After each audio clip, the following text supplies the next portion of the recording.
All right, thank you. So again, welcome everyone to our webinar today, which marketing automation platform is right for you, hosted by Sojourn Solutions. I'm Kristen Connell with Sojourn Solutions. I am acting as, let's see, I guess a housekeeper today on today's webinar, so to speak. So if you have any questions, please feel free to use the Q&A in the Zoom control bar. Happy to answer any questions throughout the webinar. At the end of the webinar, you also can follow up directly to Phil or I with any questions you might have, and we'll get started. So let's see, Phil, do you want to go ahead? I don't know if I can move the presentation. I think Yeah, there we go. yeah, I've got you. To my slide to introduce you. So today's presenter is Phil Boyden, also with Sojourn Solutions, and Phil has been in the business for over 11 years, focused on all things marketing, marketing technology, and marketing automation platforms experience. He has hands-on in Eloqua, Marketo, Engage, Adobe Campaign, CX Commerce, and a number of others. He is based in Poole in United Kingdom with his wife and two daughters, two cats. I believe we have some pictures over to the right there of the cats. No daughters or wives, but just cats. Yeah. And yeah, Phil is a former musician, and as you can see, the picture there in the bottom right, and he still does play the occasional gig. We get to hear about it on our team calls, but most of the time he's focused on helping our customers. So with that, Phil, I'm going to hand it off to you. I think we're going to start off today's webinar with some follow-up responses to questions we've had since the last webinar. And we'll Yeah, get I can started do with that. that. Awesome. I'll jump to these. So, yeah, we had a couple of questions just coming after the last one. So, first one was around ROI, and someone was asking, do we need a separate reporting platform? Being asked to prove our revenue generation across the customer lifetime value. So, there's so many variables here. It's a hard one to answer without taking a look at the requirements, platforms, team alignment, system alignment through integrations, processes, and things as they progress through the funnel. But we can certainly look at things in a way of ramping them up. We can look at what's out of the box reporting is available and whether that matches the KPIs. That would be on either the map or the CRM. Sometimes it's easier to report out of the CRM, even though you're looking for marketing ROI. We can then look at the custom reporting available and pull a combination of the custom and out of the box reports into dashboards. As things get more complex, though, we might want to be looking into multi-touch attribution. Some of the platforms will do a light version of that multi-touch, but it tends to align it so you might kind of put everything heavily weighted to the first touch in the platform or evenly spread across everything. If you're really looking for true multi-touch attribution, then at that point you could put in a platform, something like Marketo Measure, that used to be visible.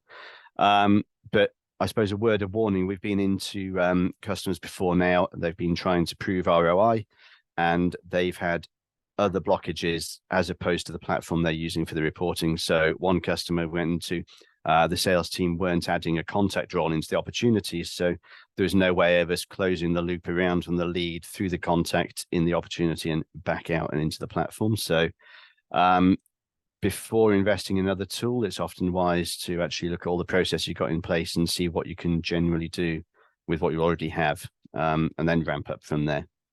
That'd be my thoughts there. The other question was around multiple platforms. So there was a company with two different marketing automation platforms, which they were being used for very different purposes. And they asked if we find the same with other customers, whether they should try and amalgamate the two. And there's a variety of answers here. So the answer is yes, we see a lot of people with more than one platform. Sometimes there's a good reason for this, especially in edge cases where one platform really does something better than another. But there's also occasions where the use cases just came from different departments or there's been an acquisition. And so people are just inherently left on the platforms they have. I've actually started referring to marketing automation platforms as kind of almost communications platforms, and that's because they can be used right across the customer life cycle through not just the one journey, but the full kind of looping background for the upsell, the cross-sell, resubscribes, advocacy, referrals, that sort of thing. So when we think of it that way, you can actually take the requirements from multiple departments and potentially roll them into one platform. We had a customer recently, and they were using a combination of Eloqua, Marketo, and Salesforce. Salesforce was being used for informational emails going out because they felt that couldn't be done elsewhere, and their requirements had led through them to them purchasing Salesforce. So we've managed to roll that one into Eloqua, and they were using Marketo based on the fact that the forms that they were using that based on form submissions, but they were then extracting that, going through it manually, and pumping that into another version of Eloqua for going further follow-up. So we're actually over time going to combine that all into Eloqua, and it does multiple things. It doesn't just reduce the license cost, but it gets everything centralized. So you're not having to somehow integrate random pieces of data to work out what people are looking at over in this area of the business once they are a customer, compared to where they actually potentially could be in as a prospect for another area of the business. So yes, we do see it, but it's always worth having a look and seeing if you can centralize those things if possible. So yeah, hopefully that answered the questions from last time, and feel free, anyone, to throw stuff into us for next time around as well. I'll just pop back a slide. So Sojourn Solutions, just a quick intro for us while we're running this. So these kind of three images here talk about who we are, really. So on the left, we've got our methodology and approach. So we don't just focus on the MarTech, which is, although that is what we're here for today. We look at sales and marketing alignment, not just integrating the two departments or the two pieces of software, but actually making sure that they're speaking the same language, that the funnel stages match and work. And that they've got the same KPIs and goals that match, to make sure that the actual business is driving in the right way. We look at data management and insight. So here it's how the data is working in the platform, how we can get it into the platform, insights as to how good it is, the recency, the completeness, that sort of thing. So all of that plays in there to make sure that marketing has a good layout of all the data it could use to activate that data for campaigns. And then we look at results and measurement. So that is, how well is things doing? Let's do more of the good, less of the bad, and changing stuff over time. In the background behind that, we look at the people involved. So that's the teams, the team skills. So if you were to move from, say, Eloqua across to Salesforce Marketing Cloud, there might be some great benefits in one way, but you might also find the team skills need to be very different. So they might need some you might need something slightly more technical for AMP scripts to put into the email builds, but that does give you all sorts of great options for pulling data into your emails. And also SQL for doing some of the segmentation. However, there is AI coming out soon in Salesforce for natural language versions of that. So everything is kind of moving all the time. So it's always worth keeping abreast of the latest roadmap of things. We then look at processes. That's all sorts of processes, from campaign request processes to data cleansing processes, integration of data, uploads of data, and getting stuff in. And the idea of that is to reduce bottlenecks and get things working as smoothly as possible. And then I always say, finally, we look at the MarTech, because a lot of times when companies come and say the MarTech isn't working, we need to rip it out and replace it. There's actually a lot of things around here. So I'm putting it on screen. A lot of things around here that aren't working very well, which means replacing the MarTech might not make any difference. So, yeah, we are spread around the world, slightly lighter in APAC, as you can see, but we've got a kind of heavy showing in the Americas and Canada, and yeah, then quite a group of us here in EMEA. And we partner with our main partnerships with Adobe, Oracle, and Salesforce, but we also partner with kind of full business consultancy companies, and also with some extra companies around like Octopost and some companies like that, where what they do really enriches what the marketing automation platforms can do. So that's us at Sojourn. And so on to today. So we're going to look at kind of a capability comparison of 5 platforms today. We can look at HubSpot, Marketo Engage, Oracle Eloqua, Salesforce Engagement, and Account Engagement. The last 2 were previously kind of SFMC in Email Studio and Pardot. So you may hear me slipping into those different names at some point because I'm a bit slow for getting used to the changing of branding. But I've split those 2 out, although they're both Salesforce, because they have very different capabilities and there's different, as we're just looking at kind of what's available in the platforms. Some people liked it combined into Salesforce. Other people preferred to see it split out because they found it confusing. So I'm leaving it split out for now. So hopefully that makes sense for people. The comparison is very much to look at the capabilities. So we're splitting it into the different areas, hoping that'll make it simpler to compare apples with apples. Whole thing is that no one platform is always a winner over another. So I'm likely to keep banging on about how any comparison has to be done with your user requirements and business needs at the forefront. Otherwise, you kind of run the risk of coming home with a great 2-seat sports car. But when you get home, you realize you've got to get the wife kids to the school play. So we have to make sure we're buying the right thing, no matter how exciting something else might be. Okay, so apps and etc. in this first section. This is all about connectivity, really. Capabilities are for extending the platforms, adding in extra integrations, and generally enhancing the functionality. Looking at these when determining a good fit for your business allows you to assess the ease of getting your full tech architecture working holistically. It also ensures you can get all relevant data into the system. So it's not just integrating the tech, but it's getting that. It's doing it for the purposes of having the relevant data so you can score, segment, and personalize and make sure that you're pushing out the right thing to the right person at the right time.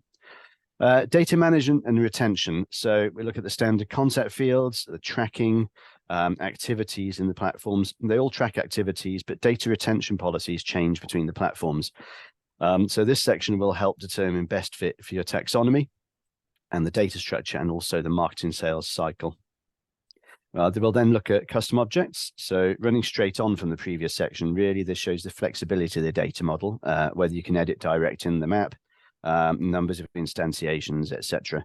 The custom objects allow us the flexibility we need to store the data in a useful way with connections to the contacts or accounts we're targeting. The shape of the data model would need to match the capabilities of the platform really here, because they all store things slightly differently. And depending on how you need to use the data depends on which structure works best to keep things as simple as possible when you're trying to do things in a timely manner.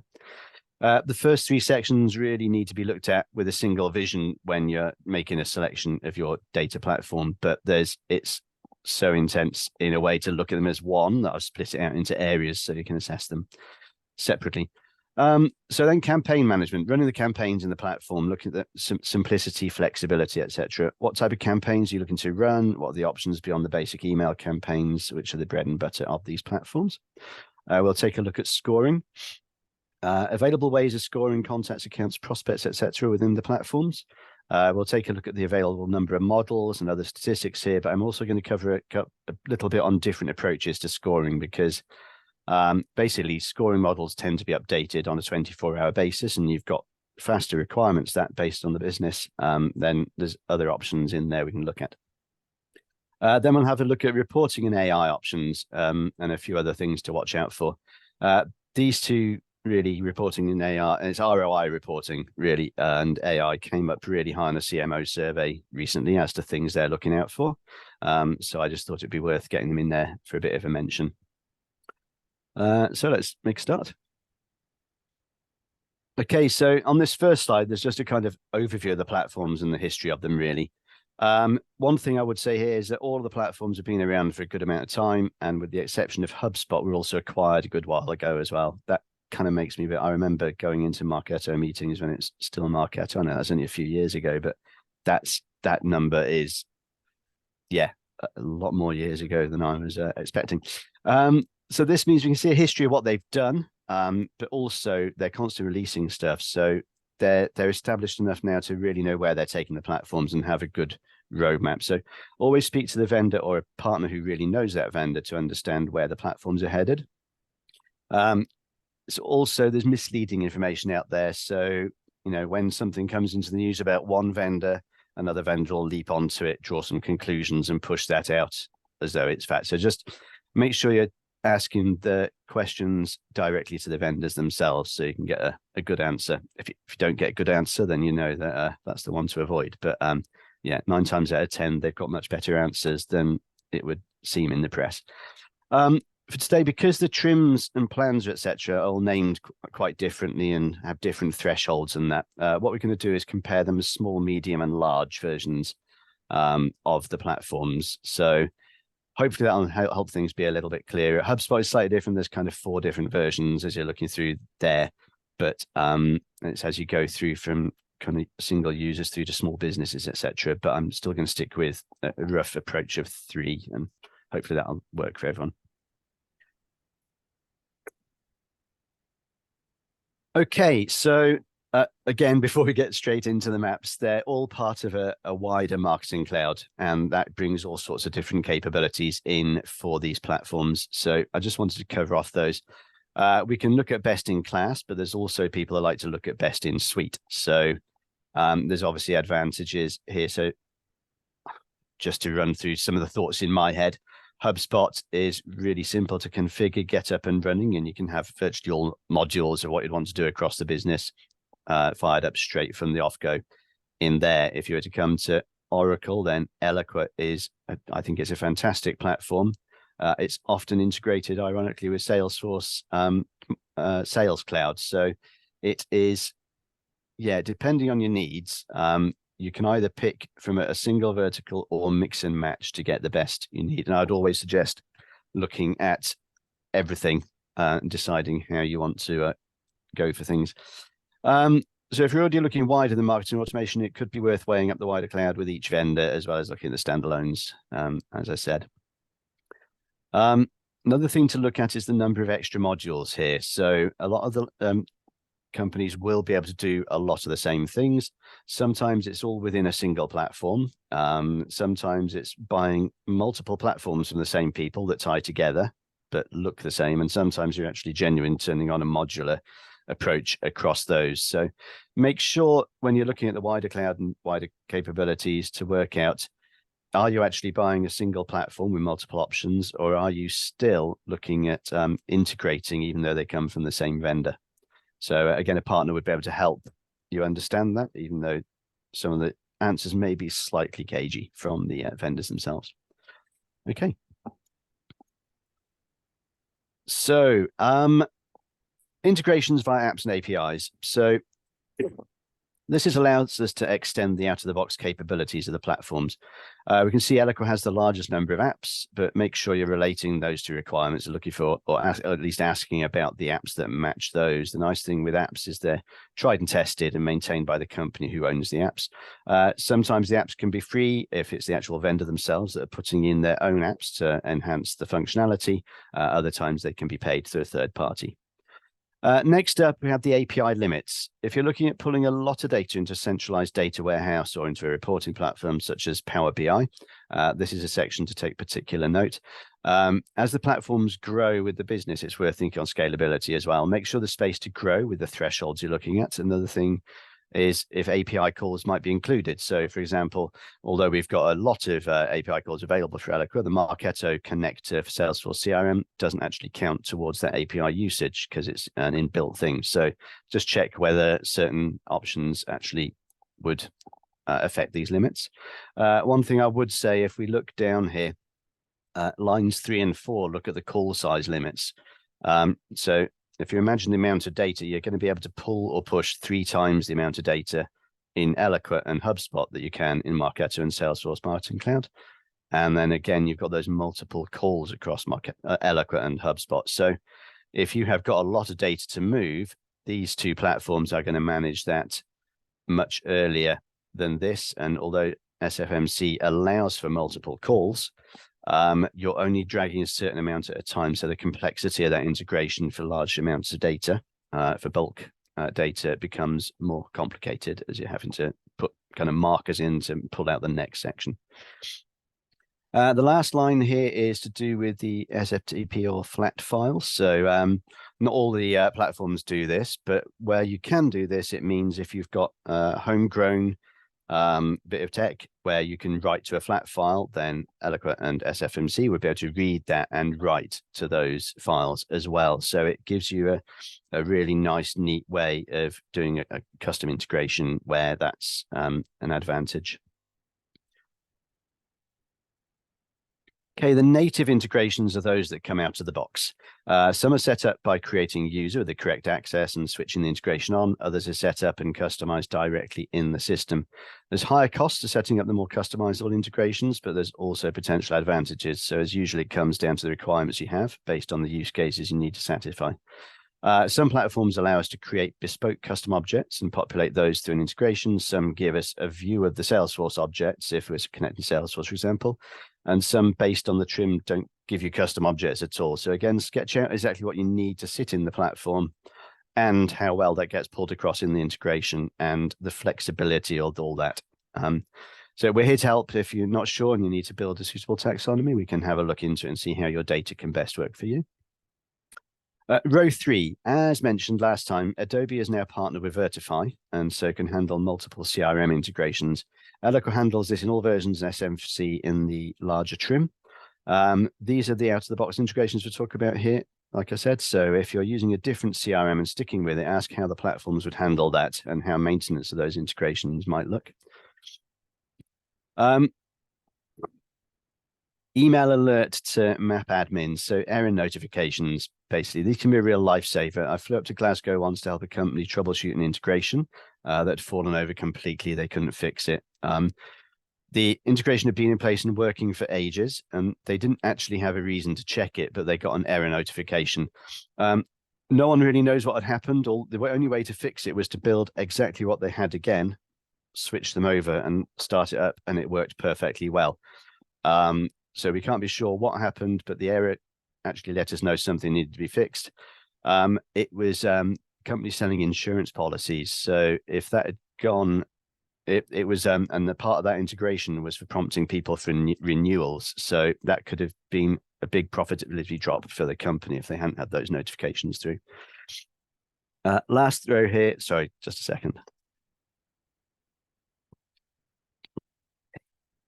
The last row here talks about duplicate leads, which are covered by most platforms these days.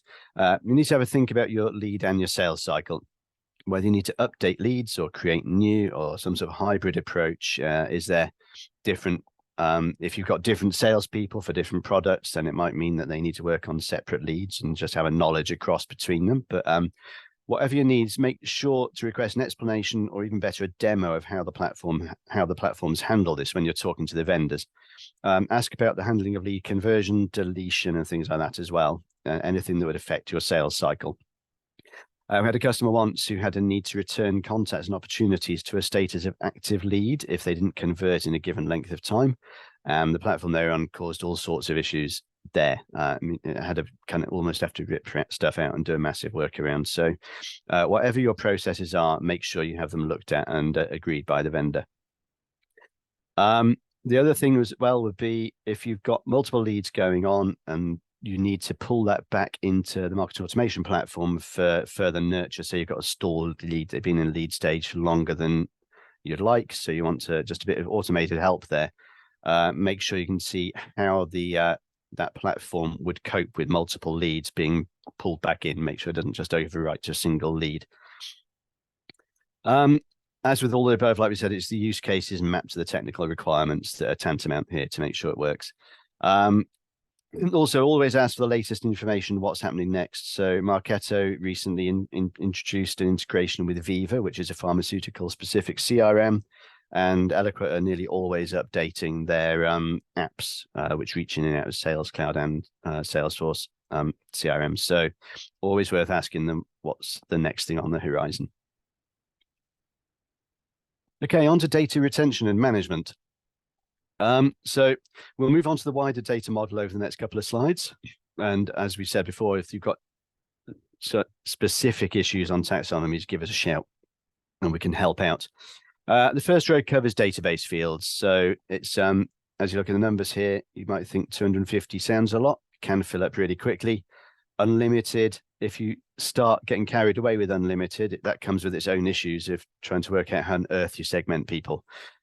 So really the thing to do is come up with how you need to work with your customers, how to segment them, and see whether the different vendors manage to match into that for you. Retention policy is next up. So if you have a really fast sales cycle, then perhaps you don't need to worry much about the retention policy. But we come across customers where they've got 12 to 18-month sales cycles.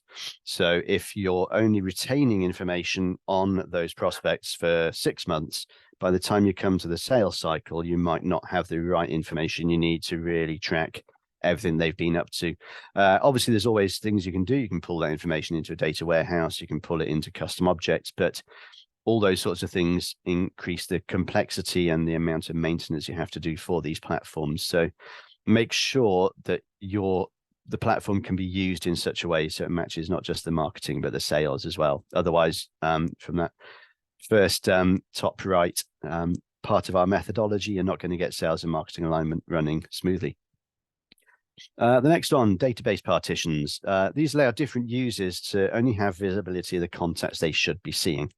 But when it comes to partitions, have a think about the wider needs. So let's say you're going to pull in some very different areas of your business, or you acquire different people, customers, and you might even own 2 businesses yourself, but they're actually almost competitors against each other. So do you want people to be able to see the campaigns that have gone out at all? Do you want to see the email templates that are being used, or anything? How much of it needs to be segregated, basically, and ask the vendors how that works within the platforms.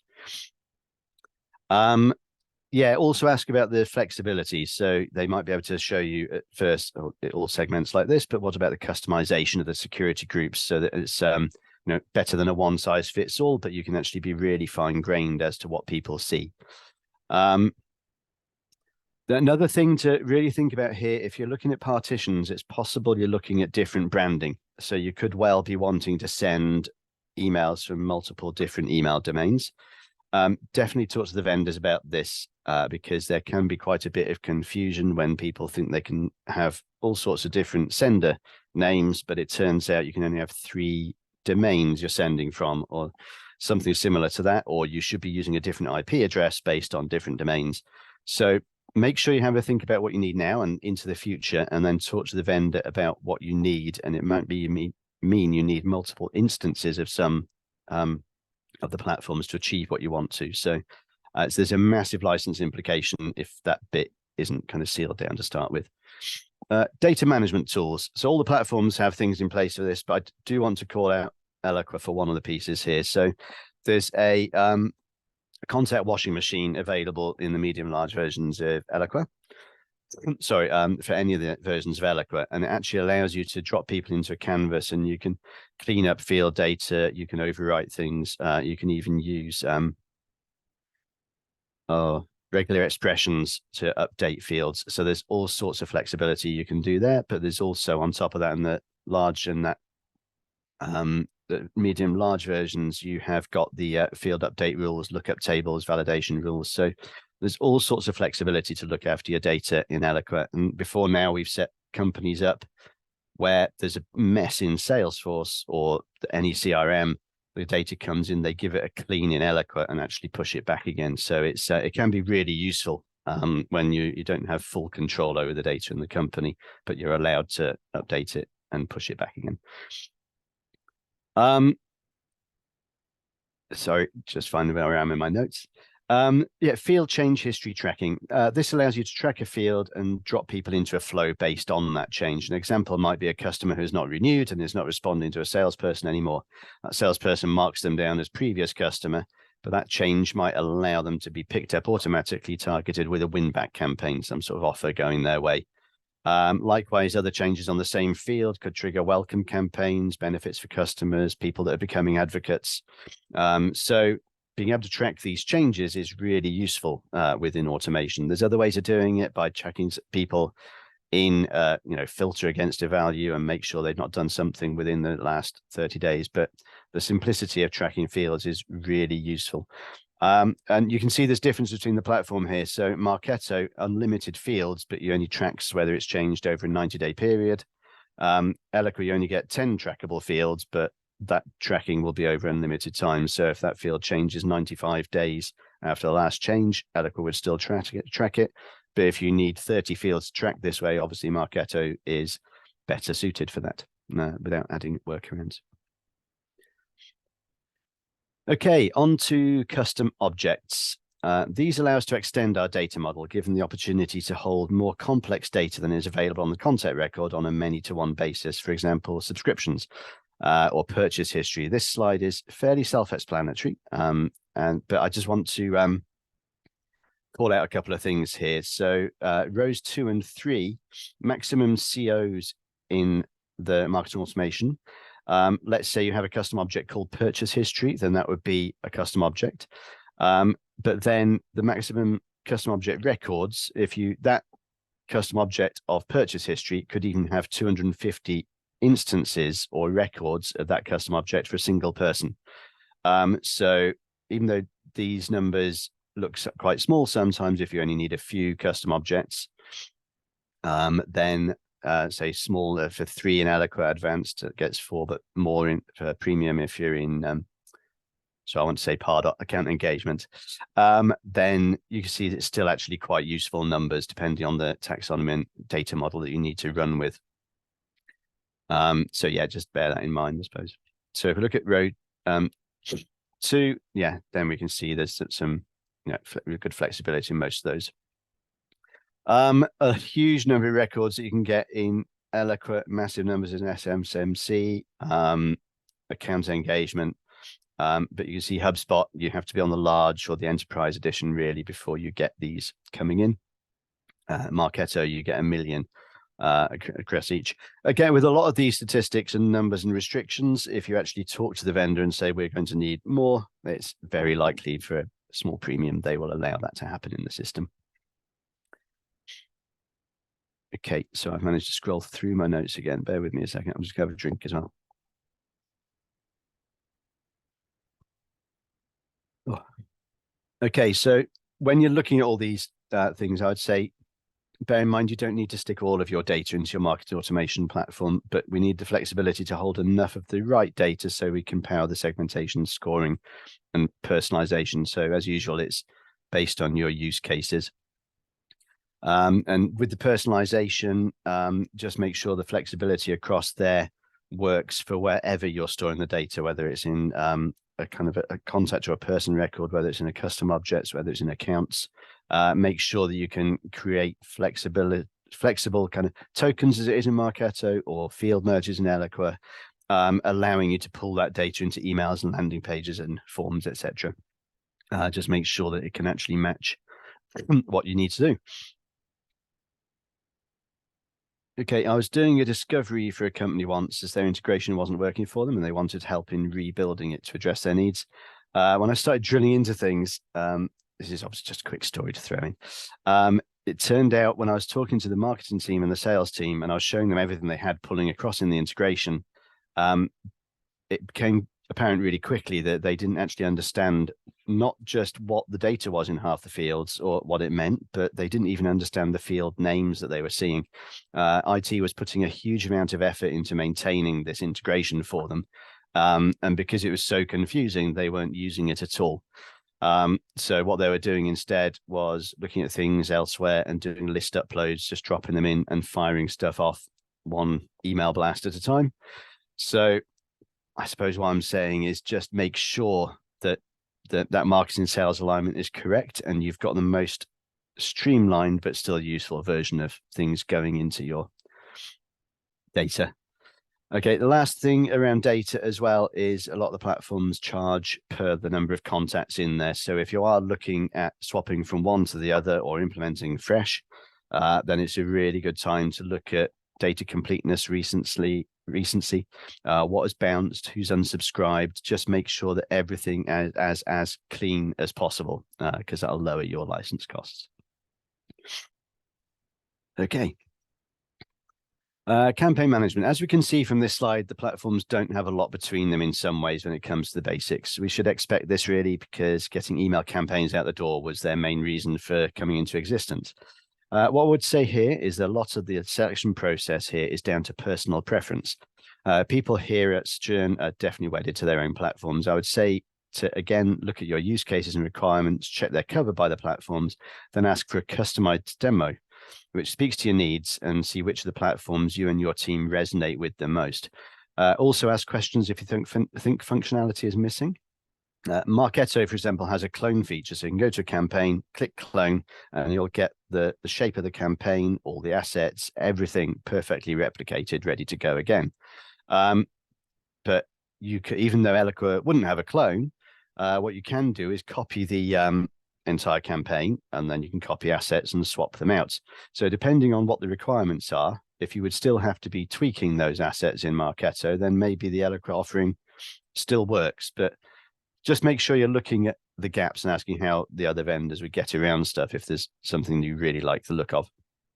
I'll be honest, one of the worst things to hear before providing a demo is that they just want to see the platform. And it's not very exciting to do a demo like that. It's really vanilla, and it's of no benefit really to that end customer, because they're not really seeing how that platform could or should work for them as a company. Also, another thing to bear in mind, I suppose, is when you are changing platform, it's a good time to assess your current efforts and see what isn't working for you. Start afresh with definitely what is, and move away from what isn't. So we had one company, ironically, we fixed this within the platform, but over time they built themselves up to 120 different campaigns they were running. And having looked into it, we managed to reduce that to a single monthly canvas, just with a more complicated flow. And we reduced the numbers of segments they were using from 107 down to 16 that were feeding into that canvas or campaign flow. Reduced the email creation by producing templates that matched what they needed. That reduced email creation and testing time from 6.5 down to 2 hours. So the overall saving for the company was 3,000 hours a year, allowing the time to actually look at the reporting that they were missing out on, look at how to improve what they're up to, and get some new and better things going on. So if you are swapping platforms, it's definitely a time to try and streamline everything you're doing in that sort of a way. Okay, all the platforms cover email, as that was the initial premise, but there are lots of other things to be asking. And again, it's going to be worth thinking of the skill set of the team and use cases for requirements. When you're talking to the different vendors, it's important to ask beyond what you're initially being shown. For example, I'm on the top row here for email. You're being shown how to build an email. You're being shown it's drag and drop and everything slots into the template.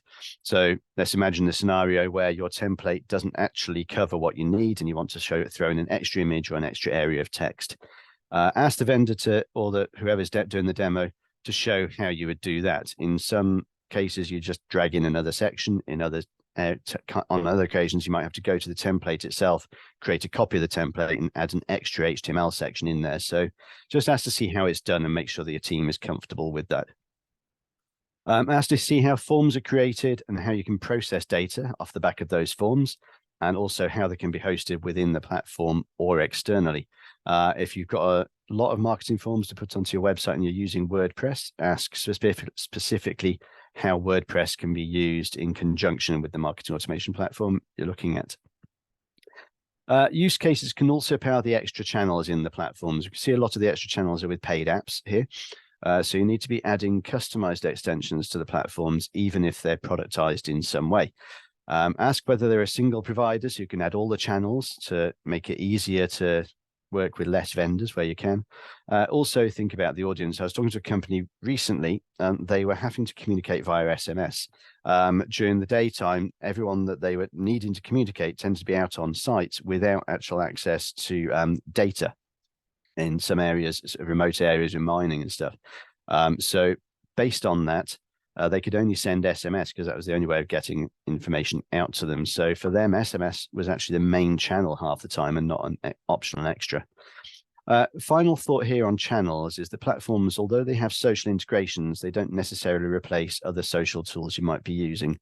LinkedIn integrations may include auto-completion of a form or connecting to LinkedIn Campaign Manager, but make sure you know exactly what platforms you're wanting to link to the map and the scenarios you're wanting these for. There are third-party tools like Octopost. They can be connected in really easily. Colin, who works there, says you can usually press the button to integrate, get a cup of tea, and in the meantime, it's connected the connection, it's created the custom objects you need, and everything is ready to go in the platform for pulling in social intent and stuff.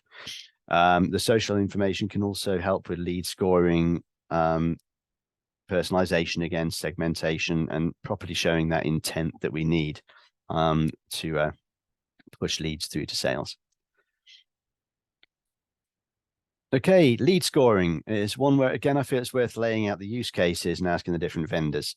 Some scoring scenarios, like a decision tree, actually will work better if you pop them through a program for that and name it accordingly, so it's really clear what's happening in there.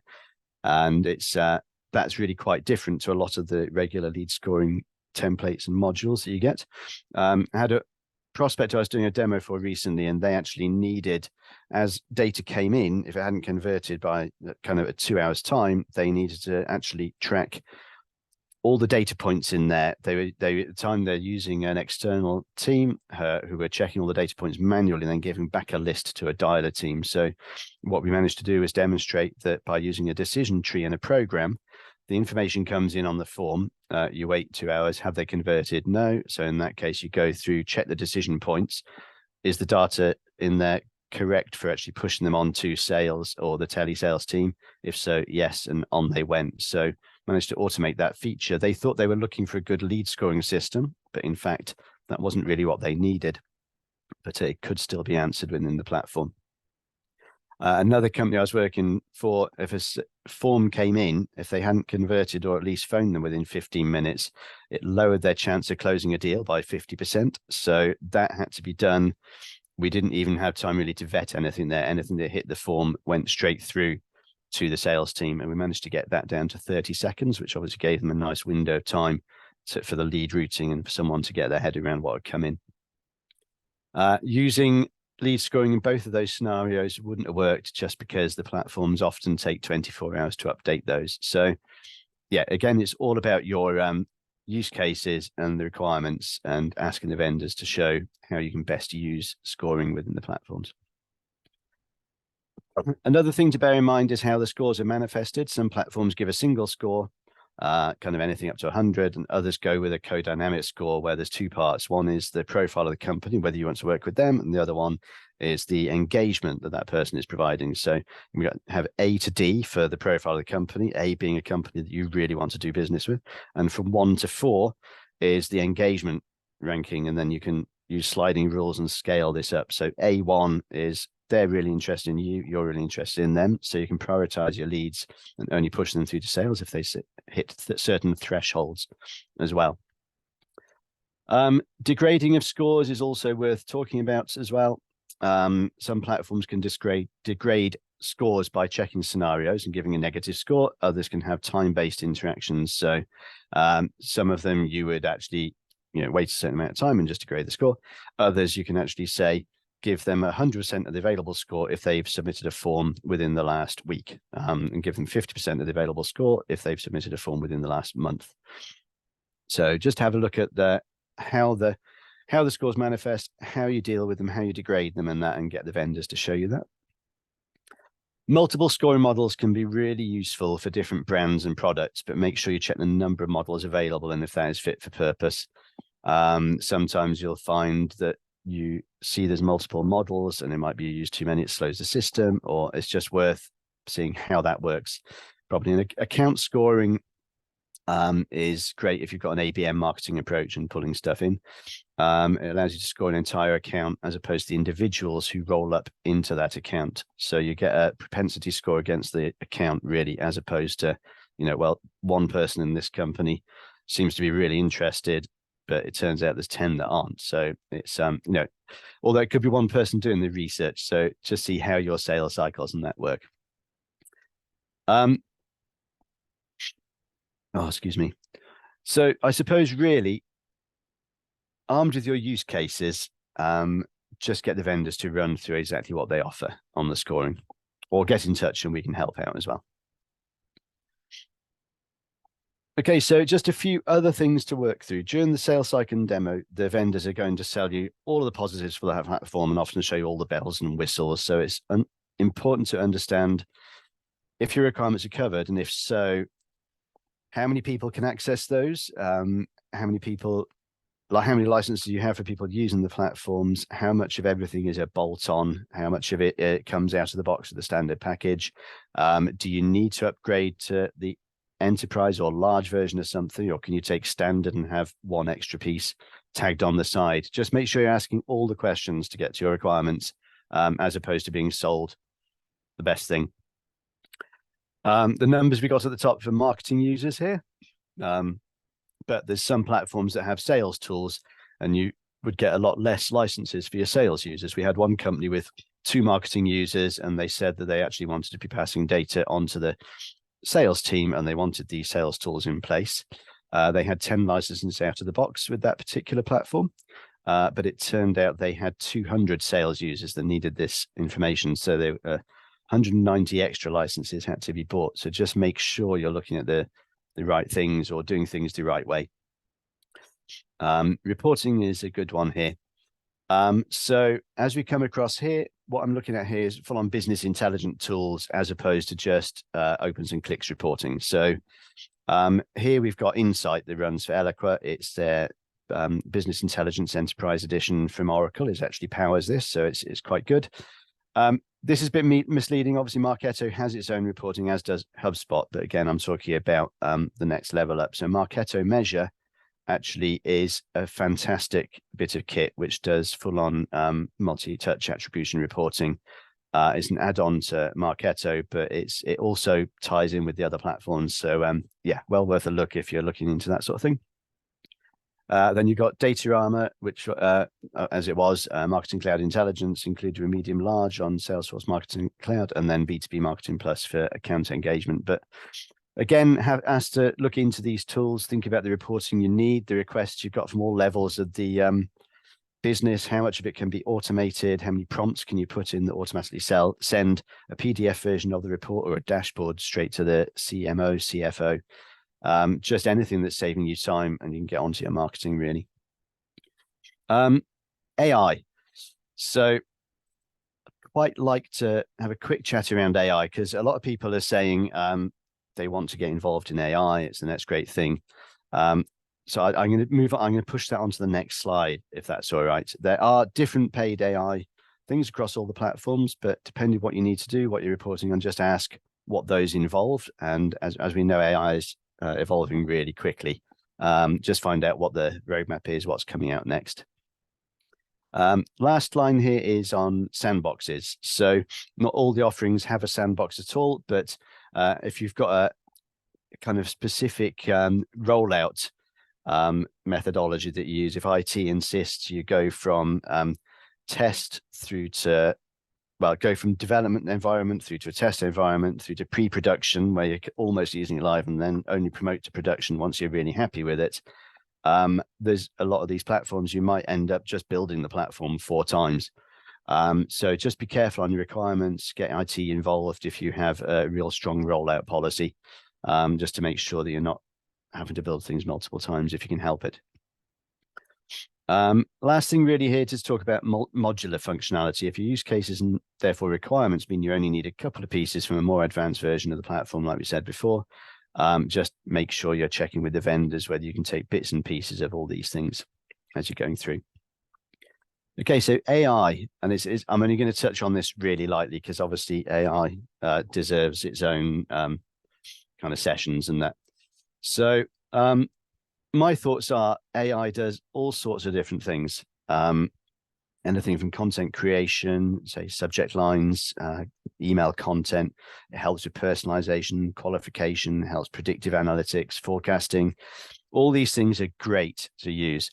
But if you add AI on top of, let's say you're going to use AI for some really good personalization, you need the data underneath really to start with. So AI won't fix a mess, I suppose, is what I want to say. There's lots of events I've been to recently. People talk about some great AI.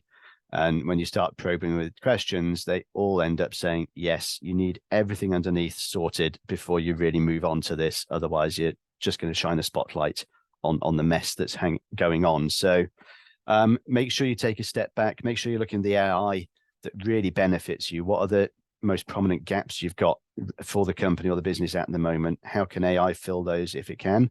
And is everything already sorted underneath that before you step into that? Yes, to be honest, that's it for AI, but we're hoping to cover more things around AI as it comes more prominent in marketing and look at those separately. Okay, so this slide is what's making noise out there, and it really it's what's happening with the big vendors. What are they up to at the moment? So they're numbered 1 to 4, just because that's the layout of the slide I had. It's not in any particular order. But HubSpot acquiring Clearbit. So it's early days for this one, but well worth keeping an eye open for this offering for enriching the data within the platform. This would give a single platform approach from HubSpot and put them into direct competition with other data platforms like Demandbase and 6sense. I need to learn a bit more on how the two will actually integrate and come together properly, but this is definitely an interesting acquisition, interesting direction from HubSpot here. Adobe Marketo. So they've got Dynamic Chat and Adobe Connect have been pulled into the platform. So again, they're actually enhancing what the platforms are capable of doing in a single place. These have been out for a little while. You have to request Dynamic Chat, but I personally feel we're going to see a lot more of this sort of thing in the future as the single platforms actually diversify. When you think about Scott Brinker's roadmap, if you've ever seen his little chart of all the MarTech that is out there, I think it makes sense that the big companies are going to start to pick off the cream of the smaller companies and pull them directly into the larger platforms as a single offering. They're all going to try and monopolize the market, hopefully, unlike, oh, what's that film? There's a Demolition Man from the 80s. That might show my age, but where Taco Bell was the only surviving fast food chain. I don't think we're going to look at that sort of a thing, but yeah, they're all going to want to go in that sort of a direction. Oracle and Cohere are partnering together. That brings generative AI capabilities in. Cohere, a competitor of OpenAI, the creators of ChatGPT. So from 2024, if Eloqua users take the Advanced Intelligence add-on, Oracle will be introducing end-to-end process automation, improved decision-making, and the ability to leverage large language models. From a data security standpoint, the models will only be learning from the data that's held within your own systems, so there's no kind of issues around that. But these capabilities will allow options like offer recommendations across SMS, email, and landing pages, and natural language will allow us to pull metrics from reports. So, for example, you could say, what's the average open rate for my newsletter campaigns? And that would pull that metric out of those reports for you. And segmentation, create a segment of people who have made a purchase within the last 12 months and who are in the financial service industry, and their renewal is due within the next 6 months. So that makes it a lot easier to actually ask for the segment that you've been asked for rather than applying through the fields and pulling it together. So I'm quite looking forward to seeing that coming into action in the new year. And then Salesforce have got some great stuff coming in as well on the AI front, including subject line generation and body copy generation, as in Einstein Copy Insights and the Content Builder. New content block with their third-party partner Typeface allows them to actually generate images in Content Builder as well. Segment Intelligence combines the capabilities of Data Cloud and CRM Analytics to give real-time insights on segment activity, engagement, and overall revenue data. And you'll also be able to let AI do the work by creating segments in Einstein segment creation, basically. Now, that might mean that team skills around SQL might become a thing of the past as that comes more to the forefront in Salesforce there. So there's lots of things on the horizons and basically lots of things to be looking forward to in the future.